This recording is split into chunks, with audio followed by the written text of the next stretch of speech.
My name is Crystal Fraser. I'm a PhD candidate at the University of Alberta, and I'm Gwich'in from Inuvik, Northwest Territories. This afternoon, I'm going to be reading you the section on the Royal Commission on Aboriginal Peoples. In the summer of 1990 at Oka, Quebec, the Mohawks of Conestoga, the Government of Quebec, the Quebec Provincial Police, and the Canadian military became embroiled in a violent confrontation over the town's plan to develop a golf course on Mohawk burial grounds located in a forested area known as the Pines. The Mohawks claimed that land, and demands for the recognition of their traditional territory had gone unheeded for years by the federal government.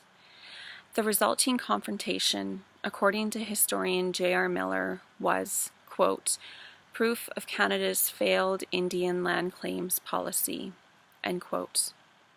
What had begun as a peaceful act of resistance by Mohawk people defending their lands took a violent turn.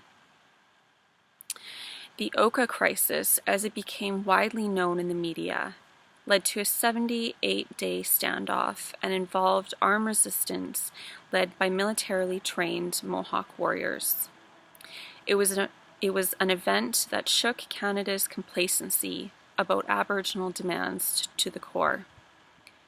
Shortly after an end to the siege had been negotiated, Prime Minister Brian Mulroney wrote, quote, the summer's events must not be allowed to overshadow the commitment that my government has made to addressing the concerns of Aboriginal people.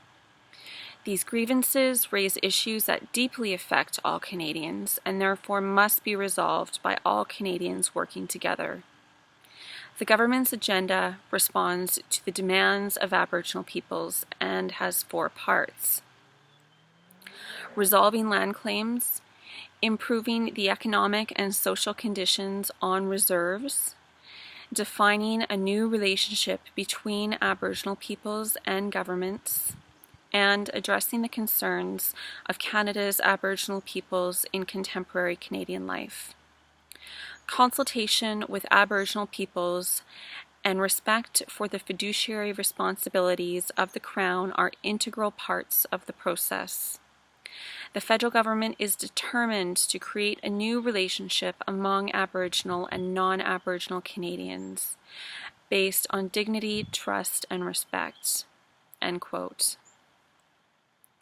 The Government of Canada subsequently created a Royal Commission to look into the state of affairs of Aboriginal peoples in Canada. The Royal Commission provided a glimpse into just how bad things had become. In 1996, the Royal Commission on Aboriginal Peoples, also known as RCAP, put forward a bold and comprehensive vision of reconciliation. The RCAP report observed that if Canada was to thrive in the future, the relationship between Aboriginal peoples and the Crown must be transformed.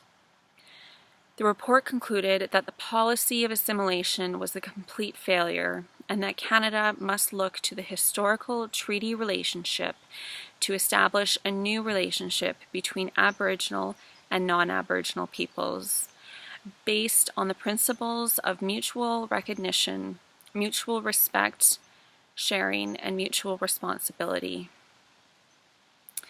The Royal Commission emphasized that Aboriginal people's right to self-determination is essential to a robust upholding of Canada's constitutional obligations to Aboriginal peoples and compliance with international human rights law.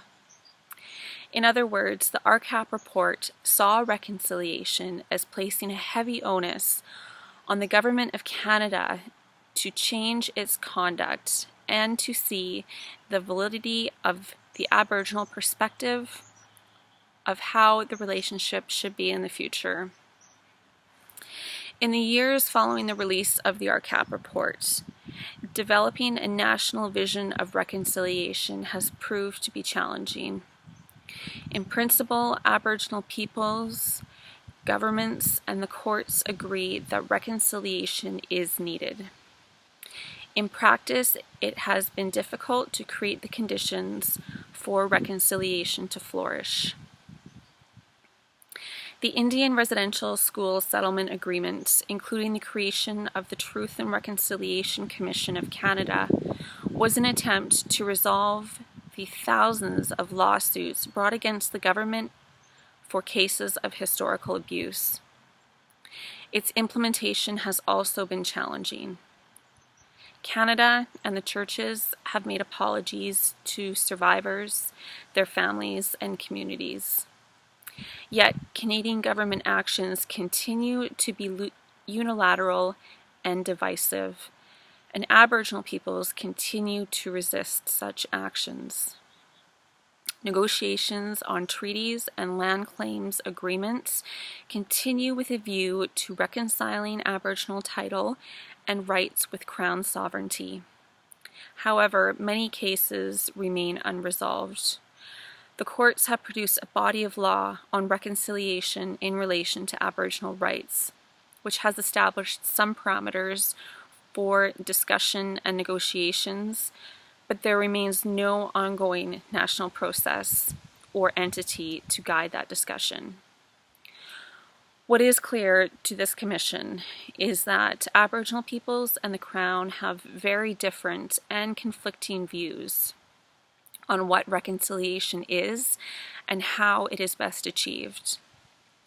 The Government of Canada appears to believe that reconciliation entails Aboriginal peoples' acceptance of the reality and validity of Crown sovereignty and parliamentary supremacy in order to allow the government to get on with business.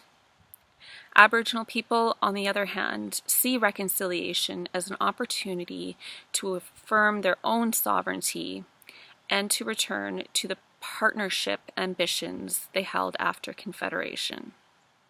Hai Cho.